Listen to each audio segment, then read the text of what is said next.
آدمی بی نماز حکومت خداوندی را چیکار کرد؟ جنایت کرد. نماز نمیخوانه، فرمان پروردگارش نمیبره.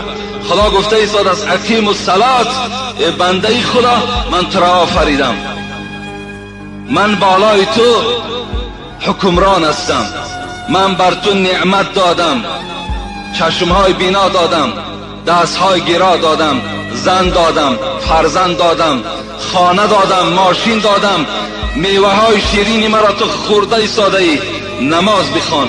وقتی نماز نمیخوانیم آیا حکم خداوند اجرا نکردن ما جنایتکار حساب نمیخوریم؟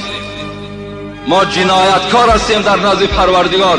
روزی می شود که ما و شما را پروردگار برای بینمازی در محکمه سودی خود میکشد. لیکن نه این گونه. این زندان ها خیلی خفیف هستند، خیلی ساده هستند و راحت زیاد دارند. لیکن